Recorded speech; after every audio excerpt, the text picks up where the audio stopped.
राजा बिंबिसाराचा उपदेश। दुसऱ्या दिवशी तो उठला आणि भिक्षेकरिता शहरात जाण्यासाठी निघाला।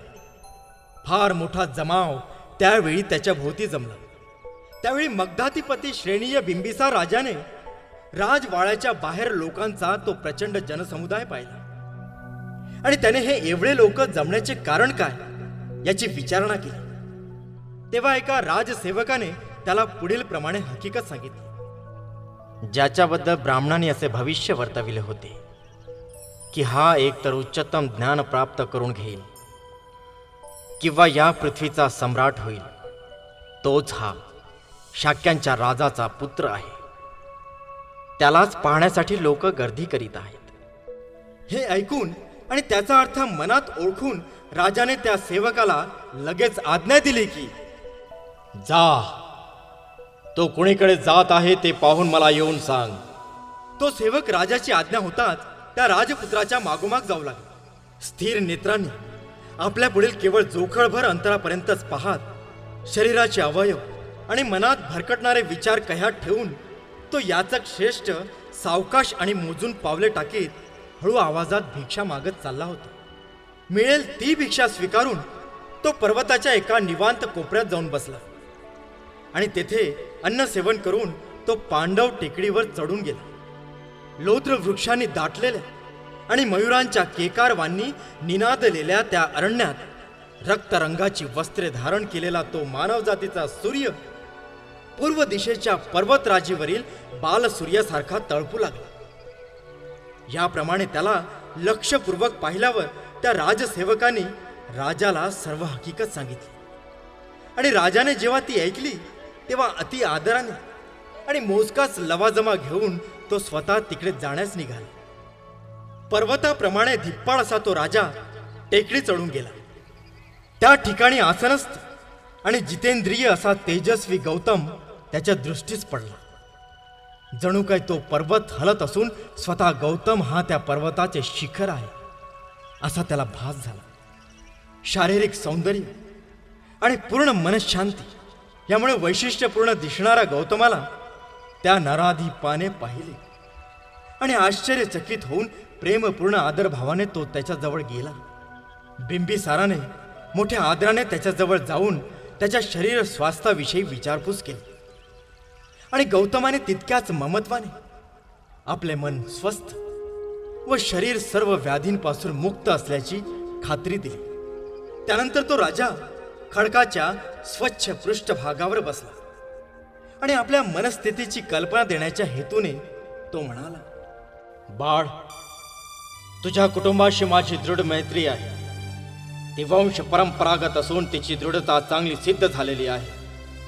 म्हणूनच तुला काही सांगावी अशी इच्छा माझ्या मनात निर्माण झाली आहे। माझे प्रेमाचे शब्द तू नीट आहे।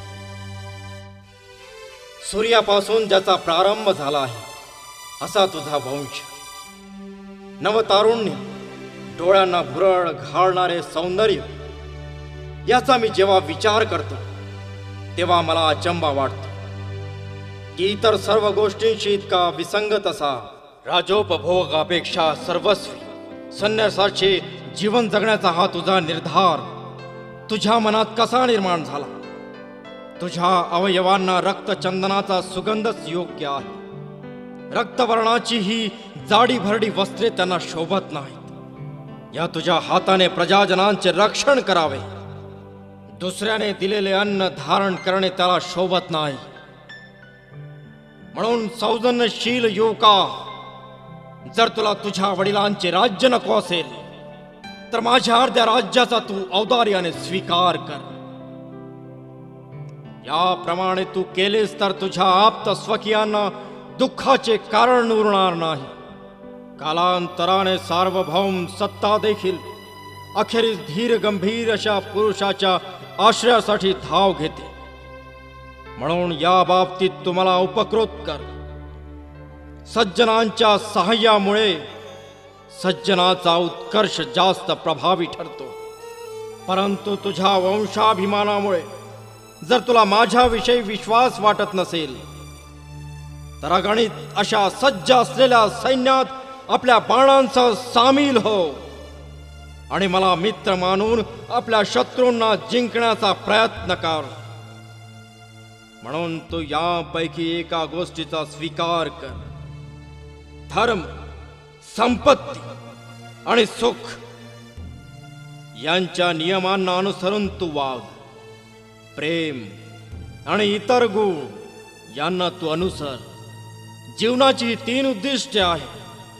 जेव्हा माणसे मरतात तेव्हा केवळ या जगापुरताच त्यांचा अंत होतो. म्हणून जीवनाच्या या 3 उद्दिष्टांना अनुसरून त्यांची फलप्राप्ती करून घेण्यास तुझे व्यक्तिमत्व कारणीभूत होऊ दे. असे म्हणतात की धर्म, संपत्ती आणि सुख यांची ज्यावेळी संपूर्ण प्राप्ती होते त्याच वेळी मानवी जीवनाचा हेतू पूर्ण होतो. धनुष्याची दोरी खेचण्यास लायक असलेले हे तुझे 2 बलवान बाहू निरुपयोगी राहू देऊ नकोस. तेही पृथ्वीच काय पण त्रैलोक्य जिंकण्यास अधिक समर्थ आहे. मी तुला हे प्रेमामुळे सांगत आहे, सत्ता किंवा उद्धटपणामुळे नव्हे. तुझा हा याचक वेश पाहून माझे मन अनुकंपेने भरून आले आहे आणि मी अश्रू ढाळीत आहे. याचकाचे जीवन जगू इच्छिणाऱ्या गौतमा, नामवंत अशा तुझ्या वंशाला साजेसे तुझे सौंदर्य. वार्धक्य येऊन नष्ट होण्यापूर्वी वेळ गेली नाही तोपर्यंत आत्ताच सर्व सुखांचा उपभोग घे. वृद्ध मनुष्य धर्माने पुण्य मिळवू शकतो. सुखोपभोगाच्या दृष्टीने वृद्धापकाळ असह्य असतो. म्हणून असे म्हणतात की सुखेही तरुणांसाठी असतात, संपत्ती मध्यम वयस्कर पुरुषांसाठी असते आणि धर्म वृद्धांसाठी असतो. आजच्या या जगात यौवन हे धर्म व संपत्ती यांचा शत्रू आहे. आपण स्वतःला सुखोपभोगापासून दूर ठेवण्याचा कितीही प्रयत्न केला तरी आपण त्यांना टाळू शकत नाही. म्हणून जिथे जिथे सुखे सापडतील तिथे तिथे तुझ्या यौवनाने त्यांचा उपभोग घ्यावा.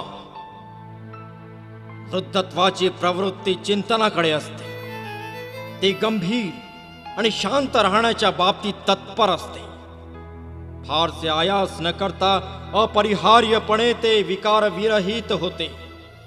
लज्जा हे त्याचे कारण आहे. म्हणून चंचल बाह्य वस्तूंकडेच आकर्षित होणाऱ्या, निष्काळजी, उतावळ्या आणि दूरदृष्टी नसलेल्या यौवनाच्या फसव्या कालखंडामधून बाहेर पडल्यावर लोक अरण्यातून सुरक्षितपणे सुटका झालेल्या माणसांप्रमाणे सुटकेचा निश्वास टाकतात. म्हणून अविचारी आणि भ्रामक असा हा यौवनाचा चंचल काल जाऊ दे. आपल्या आयुष्यातील पूर्व भागातील वर्षे सुखाकरिता राखून ठेवलेली असतात. इंद्रियांच्या आसक्तीपासून आपण त्यांना दूर ठेवू शकत नाही. किंवा धर्म हे जर खरोखर तुझे ध्येय असेल तर यज्ञ कर. यज्ञ करून सर्वोच्च अशा स्वर्गात आरोहण करणे ही तुझ्या कुटुंबाची अति प्राचीन अशी प्रथा आहे. मोठ्या ऋषींनी जे ध्येय आत्मक्लेशाने गाठले त्याच ध्येयाची प्राप्ती सुवर्ण कंकणांनी ज्यांचे हात भरलेले असत आणि ज्यांचे चित्र विचित्र मुकुट रत्नांच्या प्रकाशामुळे चकाकत असत अशा राजर्षींनी यज्ञाच्या मार्गाने करून घेतली आहे. अपने पेज को फॉलो, चैनल को सब्सक्राइब करके घंटी आइकन को जरूर दबाएं ताकि आगे आने वाली सब वीडियो आपको पहले मिले. जय भारत, जय संविधान.